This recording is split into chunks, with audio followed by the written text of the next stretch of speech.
Okay. Good morning, world. How are we today?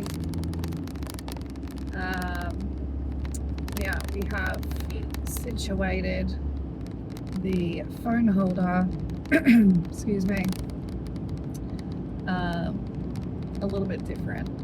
So hopefully it doesn't move around too much with bumps on the road.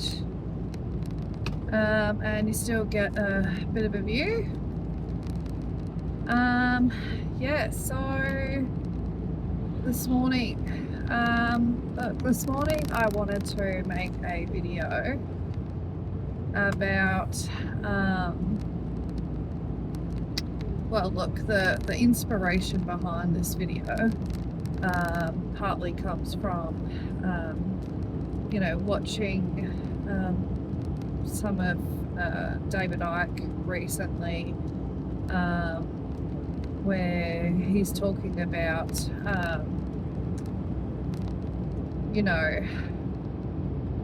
things being like a planned, choreographed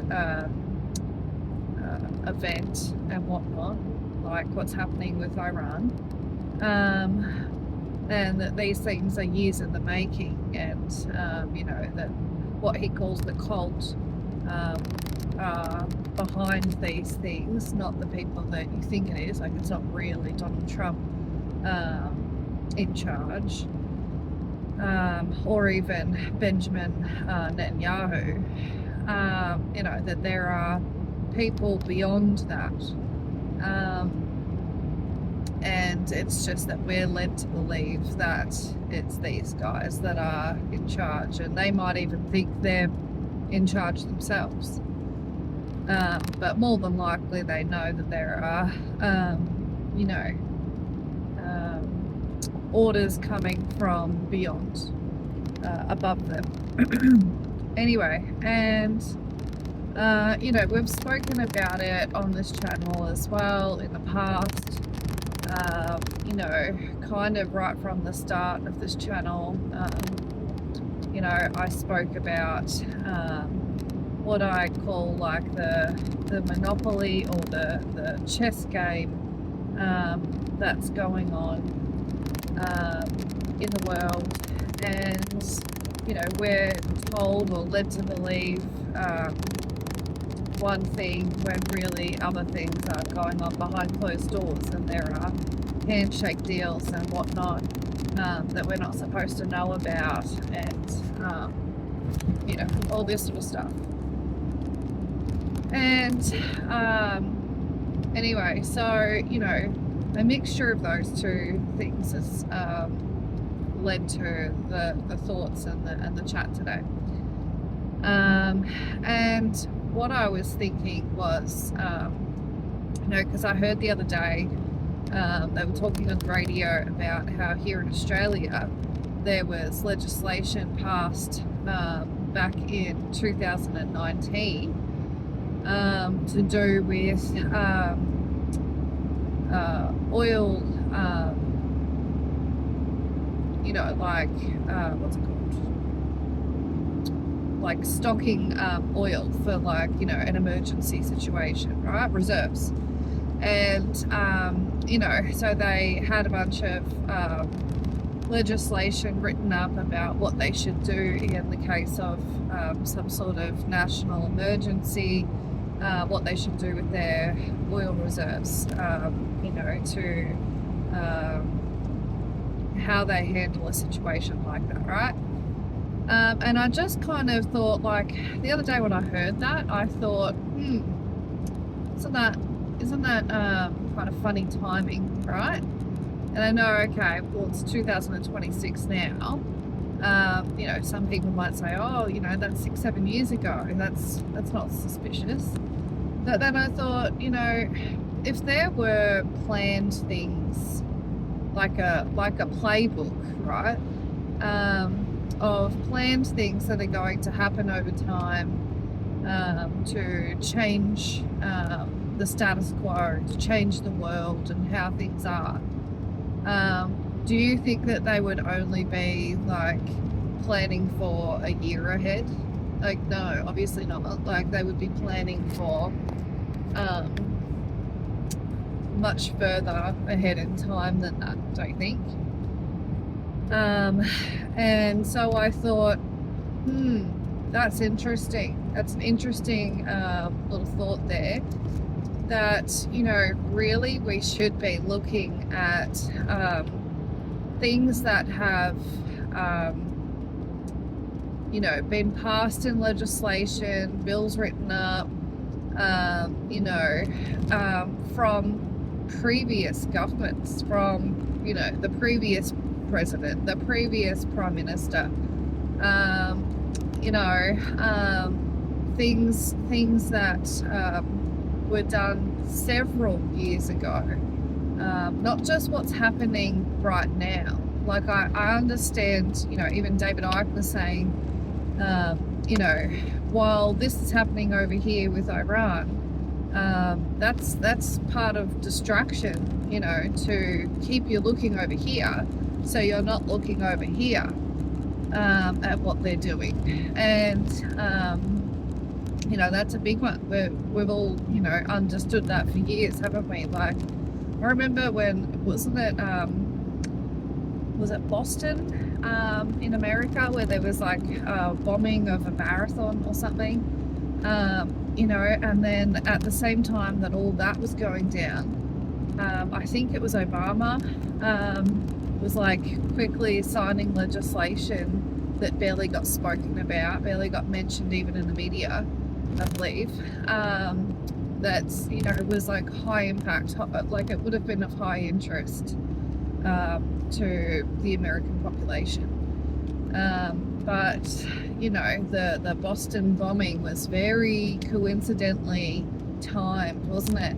You know, there was a lot of people saying that that was a conspiracy theory, that there was a, well, not that it was a conspiracy theory, that it was specifically done to distract people so they wouldn't know about that legislation being passed. You know, because when there is big distraction, especially distraction that causes fear and worry, and there's people who are injured or killed, you know, of course that overrides your sort of brain and your focus, and you don't worry too much about other things going on. You know, so yeah, we know that distraction is a good,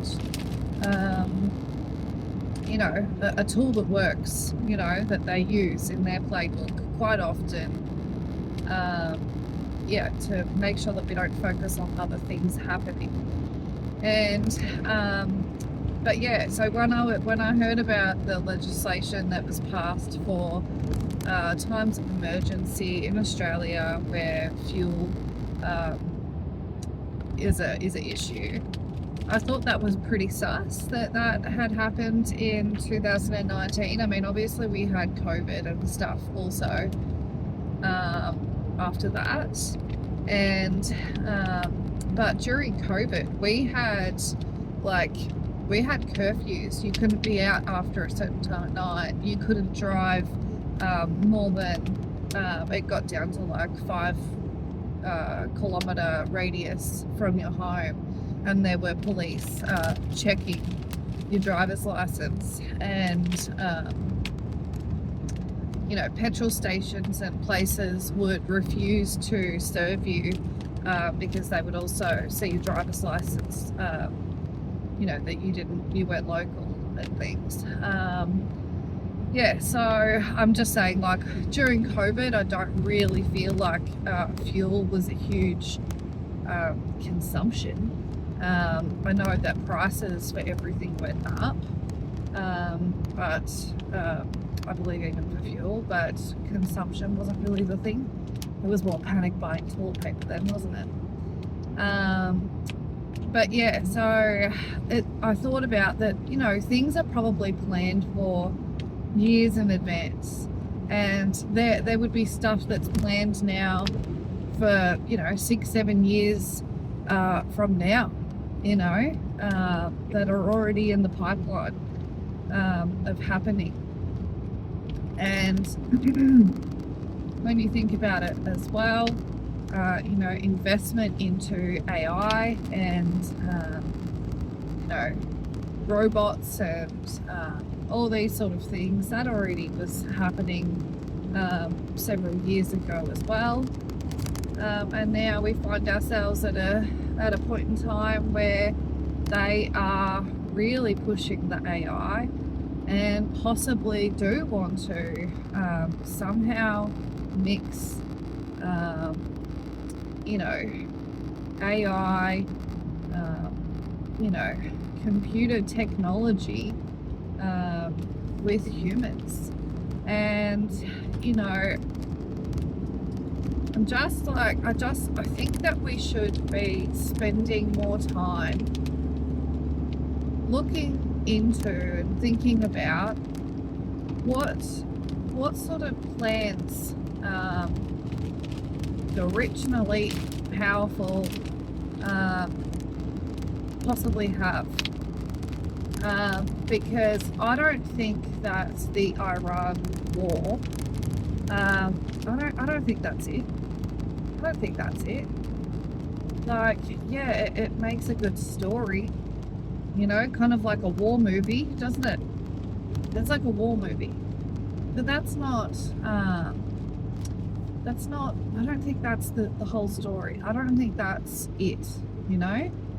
I think that they're, like, when you think about how nefarious the, let's call it the cult, could potentially be, you know, and if you're talking about that these people, or beings or whatever you want to call it, if they are capable of choreographing world events like disease being let out, you know, or wars breaking out, and so many lives being lost, and I mean to that degree of depravity and lack of consciousness and you know, just complete disregard for human life, or pain and suffering, struggling in any way, you know, if they're capable of that, then why would we assume that a war between, you know, Iran and the US and Israel, whatever, is it, you know? Like, of course they would be more, like, they're capable of a lot more than that, aren't they? And it's almost like, you know, even war movies and games and things like that, you know, people over the years have sort of become a bit, I think, like desensitized to war even, and to destruction and to death and you know, all these sort of things, and you know, I mean, there has been a huge thing for many years, for generations, hasn't there, with this whole like pride of being part of your country's military in any way, or you know, the Air Force, Navy, Army, whatever. You know, there's like a pride that's pushed upon you to do that, but really we all know that every single soldier, every single pilot, etc., you're actually just pawns in a game, and they might blow some smoke up your behind to get you in there, or while you're actually on duty, but really they have disregard for your life, and you're just a tool for them to get a job done, and a pawn in a game. And you know, I mean, that's my opinion about it. I feel like every single person who fights for their country, you've been tricked. You've been tricked by your government. You think that you're doing a hero's job, and you are, because the spirit of what you're doing, like in your heart, you're a good person, you know, obviously. And I have a lot of respect for you for doing what you've done or what you do. But I think that you are being tricked.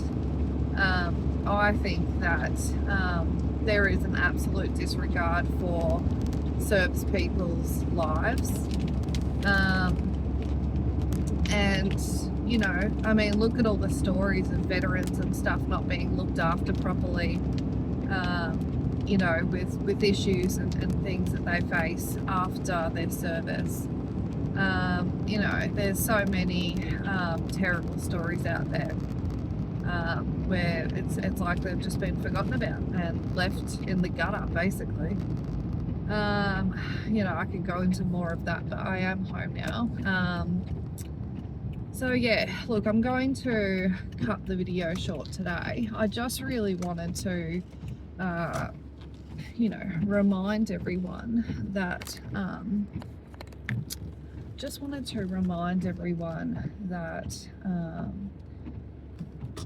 there is always more to the story.